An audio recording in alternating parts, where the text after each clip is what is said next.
Boa noite, César, tudo bem? Tudo bom, Monique? Tudo ótimo. Já vou começar, então, o programa Seus Direitos de hoje, fazendo a primeira pergunta, que é do André Maders, do bairro Santana, e ele pergunta o seguinte: o empregado, ele pode recusar-se a trabalhar horas extras? Boa noite, André. Tudo bom? Sim, André, o empregado ele pode recusar-se, essa recusa é legítima. Salvo se a necessidade for imperativa, for imprescindível por bom andamento para o funcionamento da empresa. E para que o empregador tenha legitimidade para exigir essa cobrança de hora extra, deverá haver um acordo por escrito entre empregado, funcionário, ou entre as partes, no caso, ou se essa cobrança estiver prevista em norma coletiva. Dentro desses termos, a cobrança é legítima. Não havendo esse tipo de acordo, não havendo essa previsão na norma coletiva, André Maders, do bairro Santana, exatamente, essa recusa pode ser feita pelo empregado e não pode ser objeto de cobrança e de pressão por parte do empregador. Tá bom, André? Em não tendo respondido a tua pergunta, pode reenviar um novo e-mail que dentro do limite, dentro do possível, a gente esclarece aqui no programa. Tá certo, Monique? Certo, então vamos passar para a segunda pergunta, que é do Glauco José, aqui do centro de Porto Alegre. E ele quer saber, ele diz o seguinte: permite a lei o pagamento do salário por meio de cheque bancário, César? Boa noite, Glauco. A lei permite. Não há proibição quanto a isso, mas existem limitações. Que tipo de limitação? O empregado, por exemplo, ele não pode ter um gasto adicional para descontar esse cheque.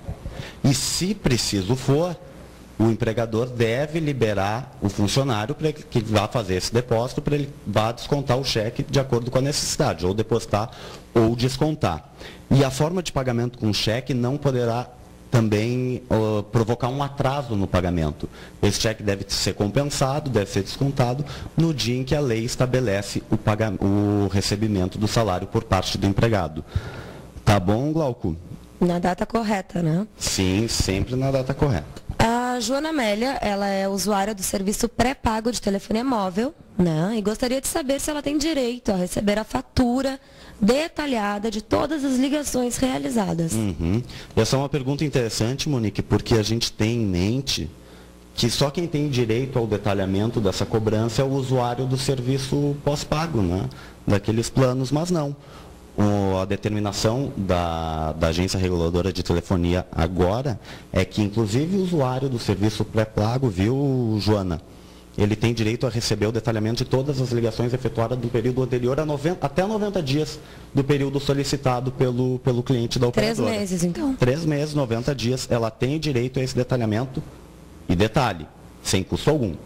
Isso é muito importante para não cair em nenhuma armadilha das operadoras também, né? Se for, não sei se é a prática, mas se for solicitado alguma cobrança, essa cobrança não é devida. É legal. O usuário, exatamente, o usuário ele tem direito ao detalhamento sem custo algum de todas as ligações do período anterior a 90 dias da solicitação do cliente. Tá bom, Joana? Tu pode solicitar esse detalhamento, sim, é um direito teu e está previsto na lei de telefonia. Essa próxima pergunta, César, nós recebemos várias perguntas parecidas, me impressionou bastante. Nós escolhemos a da Célia, que ela comprou um telefone celular com 30 dias de garantia e ele parou de funcionar 45 dias depois. Ela gostaria de saber se ela ainda tem algum direito. Célia, esses 30 dias de garantia devem ser acrescidos aos 3 meses previsto pelo Código de Defesa do Consumidor. Então, tu comprou esse telefone, o que ocorre? Num primeiro momento, pensa que depois dos 30 dias tu não está mais com a cobertura da garantia, mas está assim. Se a empresa ela te deu 30 dias de garantia, são 30 dias são 30 dias a mais do previsto legalmente, que é o que determina o Código de Defesa do Consumidor. Viu, Célia? Então, além dos 90 dias previsto em lei, tu ainda tem mais 30 dias, então ela tem direito à revisão desse aparelho dela que deixou de funcionar. Ela não diz qual o defeito, mas tem sim. Muitas pessoas dentro do prazo. Com essa dúvida. Aliás, ela comprou quando? Ela não diz. Bom, ele tinha 30, funcionou 45, ainda tem mais 2 meses. Sim. Passa dos 2 meses de garantia, ela tem direito sim. Então a Célia pode ficar tranquila.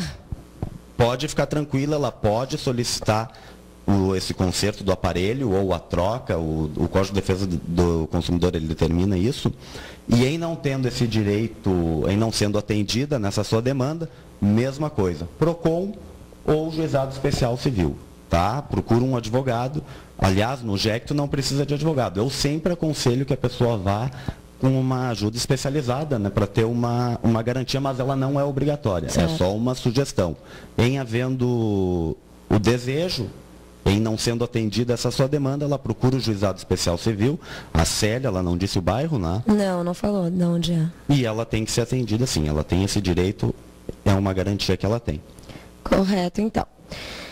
A Fátima Tereza, do Bonfim, comprou um colchão e após 25 dias, ela começou a sentir dores nas costas. A loja não efetuará a troca. Se recusou. O que ela pode fazer, a Fátima, César? Bom, pelos dados que a Fátima colocou, ela comprou o colchão e a loja já disse para ela que não. Já se recusou. Tá. Ninguém compra um colchão, né, Fátima e Monique, para 25 dias depois estar com dor no colchão. Dor no colchão, dor nas costas. Um absurdo, né? O colchão justamente é para isso, é para te dormir bem. Então tá na cara que isso consta de um vício oculto. E a loja ela tem que efetuar essa troca, sim. Em não ocorrendo essa troca, mesmo caminho que nós indicamos para os outros consumidores, PROCON, Juizado Especial Civil. Mas o que eu sempre aconselho, porque via de regra, Monique, essas empresas de colchão, instrumento ortopédico, elas são sérias. Entre em contato com a loja, em não conseguindo sucesso com a loja, com o fabricante, explica a tua situação, eu tenho quase que convicção de que eles vão te atender. Mas não ocorrendo isso, Fátima, do Bonfim, procura o JEC que tu tem respaldo legal, sim. Essa troca tem que ser efetuada porque é um absurdo tu comprar um colchão e 25, ou 60, ou 6, ou um ano depois tu já está com dores nas costas. O colchão ele deve durar muito mais do que isso. E é um absurdo essa recusa em te restituir o teu dinheiro ou a troca do colchão. Certo, Fátima? Qualquer coisa, manda um e-mail novamente. Pelo que ela fala, a loja ela já se negou, então seria mais o ideal o fabricante, né? Que eu tenho quase certeza de que eles vão te atender e não tendo sucesso, Juizado Especial PROCON. A nossa telespectadora Maria do Socorro, do Moinhos de Vento, ela tem conta conjunta com a sua mãe e ela quer saber se pode ser inscrita em cadastro de proteção de crédito em decorrência da emissão de cheque sem fundo pela sua mãe. Essa pergunta, Monique, eu me lembro que ela já foi feita uma vez e eu respondi e ela sempre volta, porque essa inscrição ela é indevida, ela não é legal. A jurisprudência é uníssida no sentido de que a inscrição indevida, de que essa inscrição ela provoca dano moral, ela gera dano moral. Por quê? Porque não tem previsão de inscrição do titular por uma despesa do cotitular. Sim. Então, essa inscrição ela não pode ser efetivada em ocorrendo esse tipo de inscrição, tem direito a um dano moral, há previsão para isso. Tá bom, Maria do Socorro? Qualquer dúvida, só mandar um e-mail novamente. Pode lembrar nossos telespectadores, César, o e-mail do programa? Programa seusdireitos@gmail.com. E lembrando, né, Monique, que esse programa ele vai ser reprisado na quinta-feira. Certo, então. A Carolina Hereno, acho que é assim que se pronuncia, se eu falei, me perdoe, Carolina. Ela é do centro e ela diz: eu quero saber se posso cancelar minha compra em razão de ter encontrado a mesma mercadoria por preço inferior. Como é que é o nome? Carolina Hereno. Acho que é assim Hereno, tá. Que se pronuncia. Carolina, não havendo irregularidade com o produto, infelizmente, não existe essa previsão. O que a gente orienta é que antes de consumir, de adquirir o produto, pesquise bem.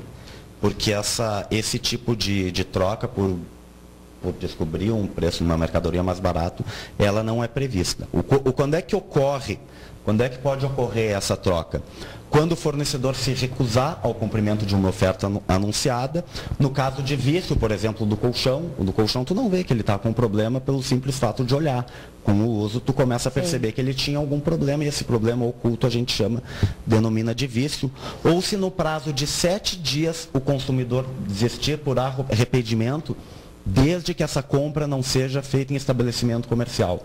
Por exemplo, aquela venda de porta em porta, ou compra na internet, ou que é muito comum hoje em dia, venda por telefone. Nesse caso, fora de estabelecimento, sim, o consumidor tem até 7 dias para desistir dessa compra. No estabelecimento, não havendo irregularidade com o produto, o cancelamento só se dará se o fornecedor assim achar necessário, por uma cortesia, nada mais. Agradar o cliente. Quiser agradar, quiser cativar, é uma prática comum dos fornecedores, bem vista pela população, que dá muito resultado, o cliente se torna fiel. É verdade. Mas não há previsão legal para isso. Tem até algumas lojas que falam, se acharem uma mercadoria com preço menor, nós cobrimos. Aí nesse caso, sim, porque já está sendo anunciado até pela televisão, por rádio, enfim, né? Isso, nesse caso, se ela chegar com uma oferta e o fornecedor não cobrir, foi prometido. Foi uma prática de propaganda enganosa que, inclusive, é crime. Nesse caso, está certíssimo. Posso passar para a próxima, César? A Luciane Pereira, do centro também, aqui de Porto Alegre, ela quer saber quem tem direito ao salário família e se os empregados domésticos têm direito a esse benefício. Não, Luciane. Luciane Pereira. Não, a Constituição não viu esse benefício para o empregado doméstico. Agora, quem tem direito são aqueles empregadores de baixa renda que tenham filhos com até 14 anos de idade incompleto ou o considerado incapaz. Nesse caso, tem direito a um salário, quem ganha até R$860, não estou bem certo desse valor, mas em média R$860, ganha em torno de R$27, R$28 por filho que se enquadre nessa faixa etária ou na situação de incapaz. Certo. Então, esse aí, o empregado doméstico, infelizmente, não tem esse direito ainda. Quem sabe muda, né? Tomara. A Lenira Franchini pergunta: é obrigatória apresentar... essa pergunta aí foram várias também que foram mandadas para o e-mail do programa. Como é que é o nome, Mônica? Lenira Franchini. É obrigatória a apresentação do orçamento antes de realizar um serviço? Sim. Qualquer serviço? Sim, é obrigatório. O CDC ele determina que o prestador deve apresentar um orçamento antes da realização do serviço, sim. É seu direito, Lenira pode cobrar. Isso é para proteger o consumidor, que só deve aprovar o trabalho, o serviço, depois de receber no orçamento, para não ter nenhum tipo de surpresa. Certo. O fornecedor vai lá, o prestador de serviço, no caso, vai lá para o serviço e depois vem com uma conta exorbitante. Não. O consumidor não pode ter esse tipo de surpresa. Para isso, há previsão legal no CDC. Sim, Lenira, fica tranquila em que tu pode cobrar esse orçamento. Sempre, só permite a realização do serviço depois de apresentado ele.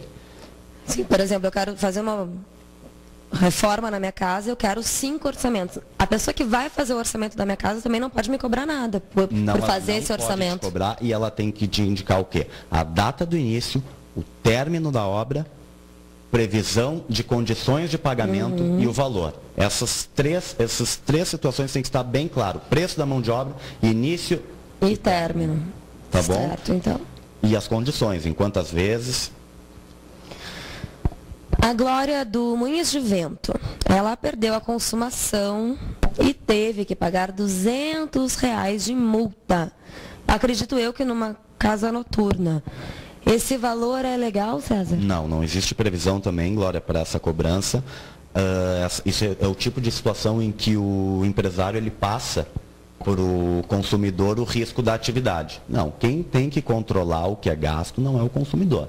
Quem tem que fazer esse tipo de controle é o estabelecimento empresarial, é a empresa. O que a Glória ela tem que fazer? Ela tem que pagar o que ela diz que ela consumiu, pagar o valor. Essa multa não está prevista em lei e não pode sofrer nenhum tipo de coação e nenhum tipo de intimidação para que ela pague esse valor dessa multa. Ela paga e chama a Brigada Militar, é o que eu aconselho.